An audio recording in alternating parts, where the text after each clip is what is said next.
And all right, here we go. Now, before we get really crazily. Okay. Do you guys ever get the shirt? It's actually the resurrection of Superman and death and return of Superman. Okay, sorry, I'm sorry, you're right. We're getting too crazy. Okay. Yeah, very wild. All right, here we go. Ready? And nice. Thanks. Had to get the pre-show cough out there. Ready? Oh, wait, I have one.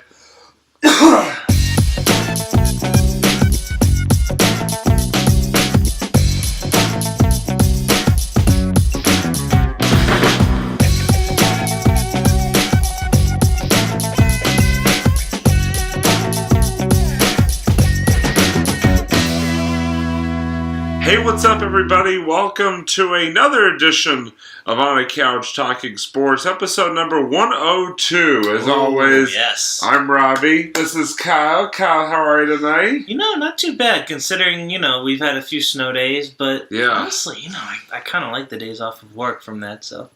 Certainly, yeah. We've had a couple of snow systems move through the area over the past week, and... got 2 snow days each out of it, so that was pretty, always nice to have a day off or two. Yeah, there you go. It's in the words of Mr. Freeze, tonight's forecast, a freeze is coming. It's a cold town. Chill. All right, I'm done. Yep, and that is the nerdy portion of our episode. What? Oh, yes. But anyway, we're glad to be back with you. I know we're off last week, but we're happy to be back, and we are still, even though it's 2 weeks later, or almost 2 weeks later, we are still over the moon about the New England Patriots and their Superbowl 51 championship a couple weeks ago, beating the Atlanta Falcons. So tonight, we are going to recap Super Bowl 51 in all its glory. It didn't start out all that glorious, but... It certainly ended up that way. I guess we'll start out there because there's probably nowhere else better to start. Kind of want to ask you. I want you to be honest with us. Okay. And I'll be honest as well. When the Patriots were down 28-3 in that late third, early fourth quarter, was there any thought in your mind that they could come back and win that game? A little bit. I was 50-50. I wasn't 100%. I know some people. So I went to my cousin's house, and a lot of people, rightfully so, got pretty frustrated over it. And I think a lot of people, it's safe to say that it wasn't.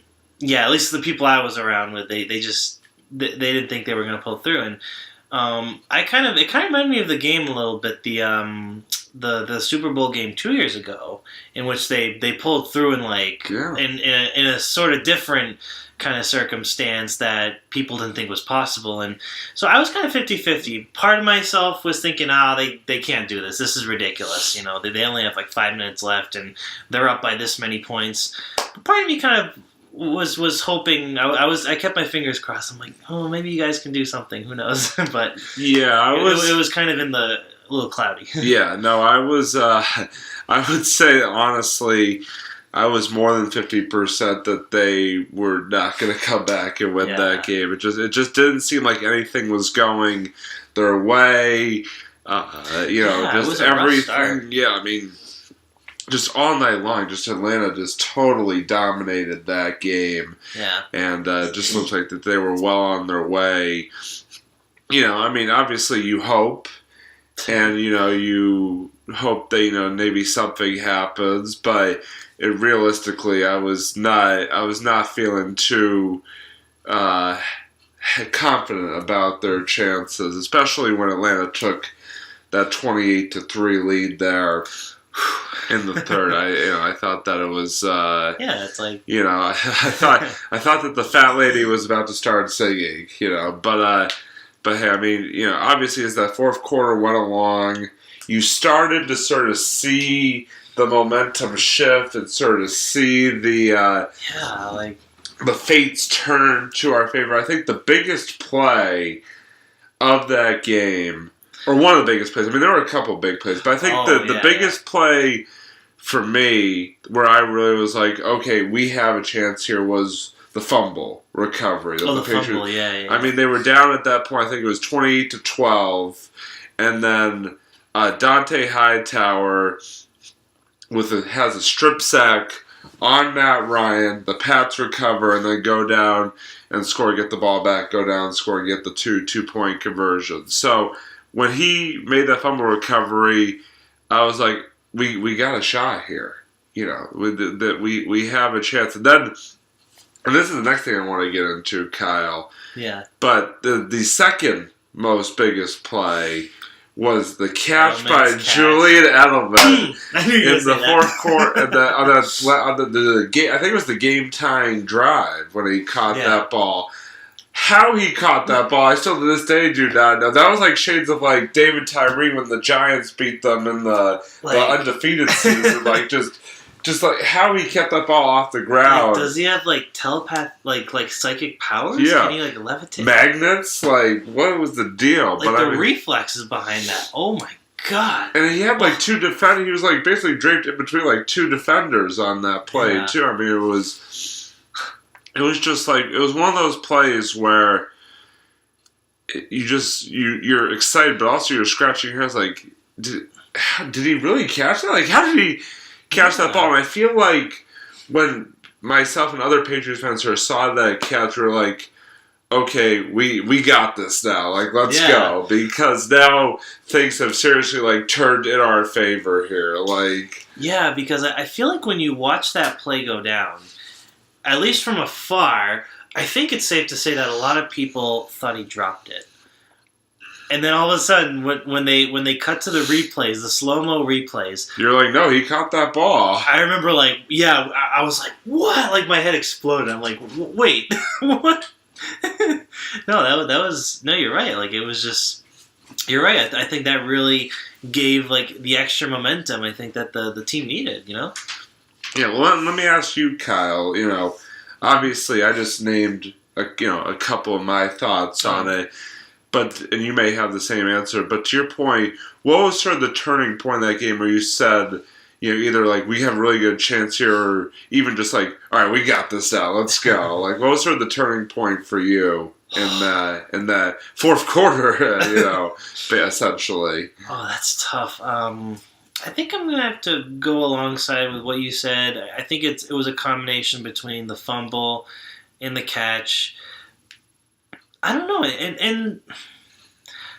and just kind of as soon as the game was going on, like as we were like counting down the minutes, and just kind of that whole like section of the game, just all like I just didn't know what to think. I didn't know what to expect. Like I just kind of kept watching. I was like, I'm just gonna watch this, whether they win or lose. I just gotta keep watching. Yeah. It was hard to say. It was just that period of time for me. It was just whoa. Was there any point where you came close to like either like leaving or shutting off the TV?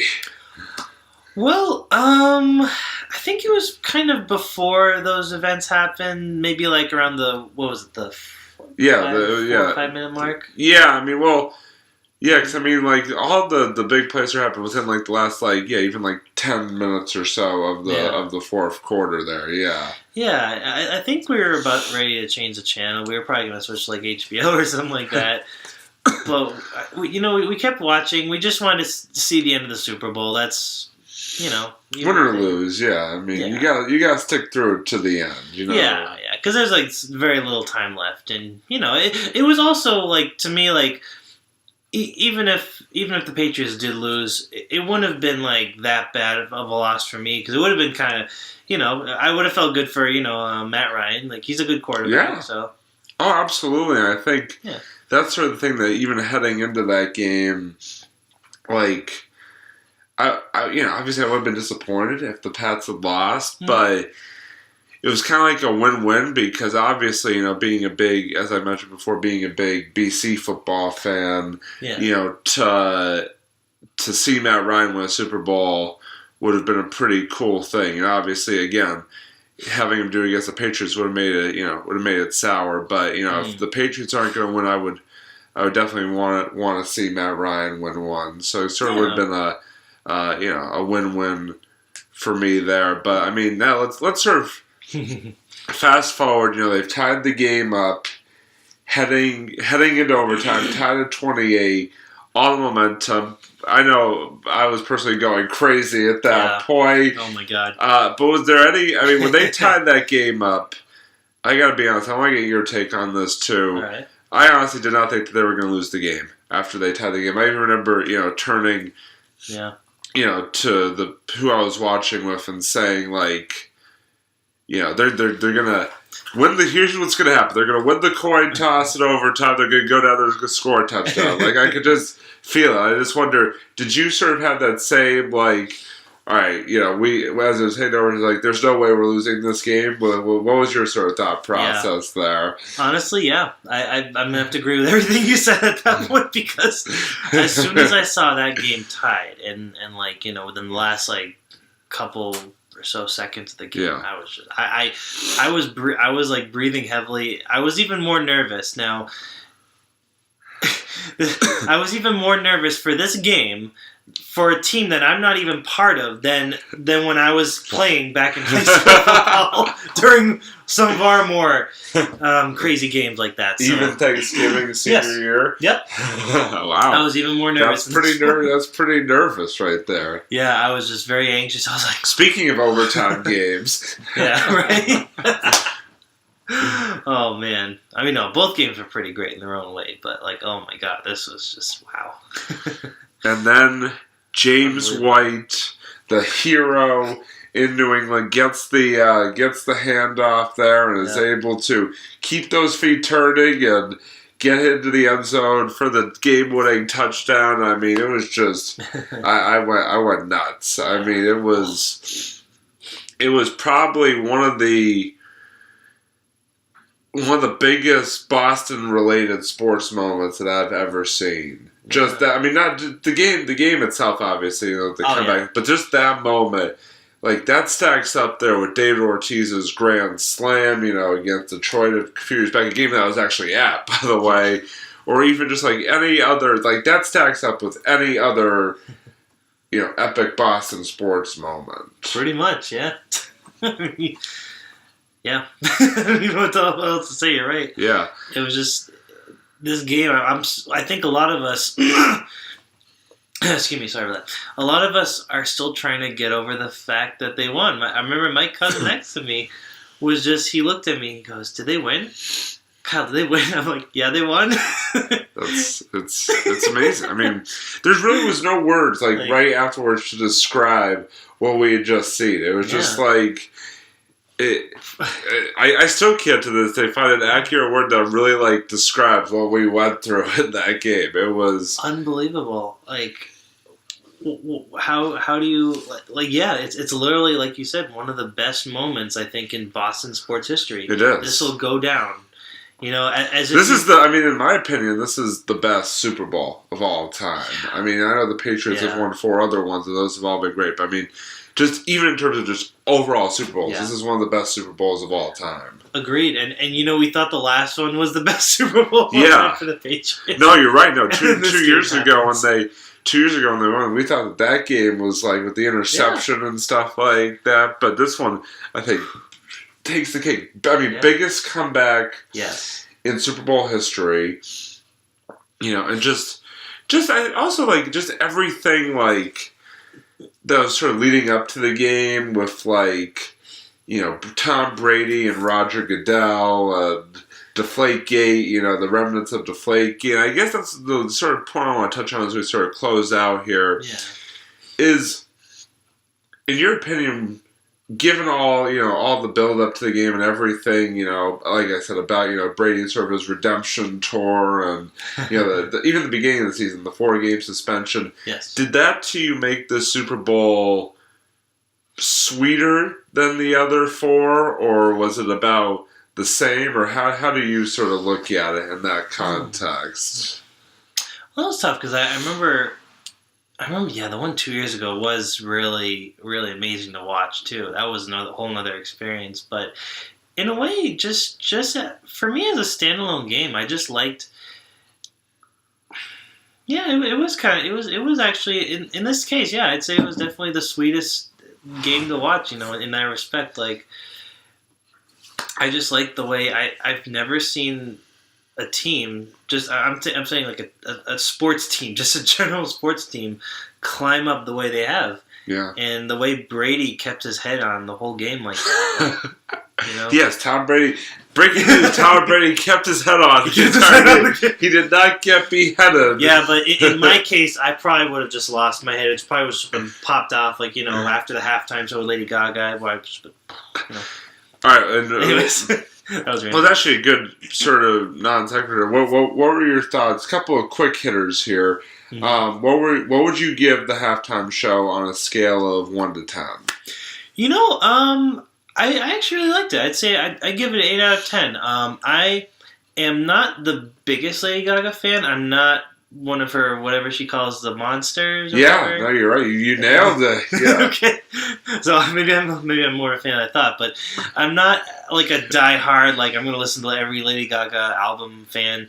But I thought it was pretty solid. I thought she put on a good show. I thought she had a really great stage presence, and she didn't need like a whole bunch of artists like in the past. I think she really carried the halftime, on her by herself, and I thought she was going to focus more on the new songs that she had, but I kind of liked how she went. She sort of went old school a little bit. Yeah. She kind of went from old to new. She kind of went back and forth, which I thought was kind of nice. Kept it fresh. Yeah. So. I would probably give it like a 6.5, maybe a 7. Okay. I thought it was pretty. It wasn't like the best halftime performance I've ever seen. Well, but also even I really liked Katy Perry last year. I really liked her Super Bowl halftime show last year. She had way more props. I thought she did a really good job. But but it wasn't bad. It was a 7.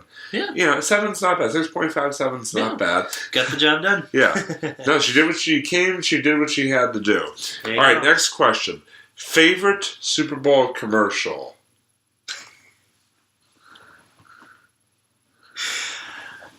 Shields MRI had a pretty good one. Oh, is that the one Brady in the extra ring? Yeah. I was like, here, this is a great place to keep your 4 Super Bowl rings. Oh, forgot this one, the 5th one. Yeah. Roger that. Good clear message sent right there. Mine, nailed it. See, mine would fit into 2 categories. All right. It was the one that, I can't stop watching, but it was also one that made me, the most uncomfortable, and that was the Mr. Clean commercial. What was the Mr. Clean commercial the woman's, cleaning, and then Mr. Clean walks in, and, it's, this really, corny, it's, really corny, sort of sexy, interaction between, and then Mr. Clean turns into, her husband, and then she, jumps on him, on the couch. Oh, I remember that, yeah. It was, it made me uncomfortable, but at the same time, I couldn't stop watching it. It just sort of sucked you right in, to a certain extent. It was... I hear ya. So, hey, they got their product across, I guess. Mr. Clean is sexy, Yeah. Yeah, because usually Mr. Clean commercials are a lot more tame, but this one was sort of taking it to a whole new level. Yeah. It was anything but clean, right? Yeah. Wow. Okay, sorry, I had to nice. No, that was on point. Thank you. Alright, so maybe next time Mr. Clean, maybe they'll make a live action Mr. Clean, he'll be played by Vin Diesel. Just imagine Vin Diesel. Mr. Clean. I can't do the thoughts that go on in your mind on a daily basis. I don't think anybody would think about a Mr. Clean movie starring Vin Diesel. But hey, whatever floats your boat. I bet. You. Me and just me. But so obviously just an amazing. Again, just no words to describe. Just that game and just all that surrounded it, and it's just so sweet to see Tom Brady and the Patriots get their 5th Super Bowl win. And we talk all the time about how lucky we are to live in a city like Boston, a state like Massachusetts with such great sports. But it's really true. 10 championships in the last 16 years. Unbelievable.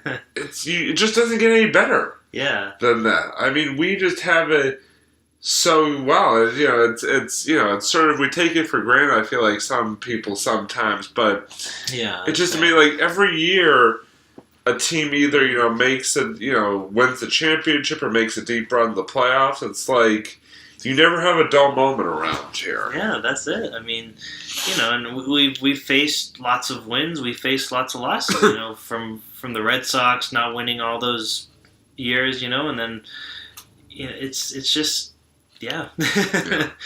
We're a city of ups and downs. We've had plenty of ups in the recent. But we stay years. strong. Exactly, no matter what. So. All right, so now we're going to move on to the end portion of our episode, as always. But obviously, if you folks at home have any sort of thoughts on the Super Bowl or just commercials or the halftime show, feel free to leave us a comment.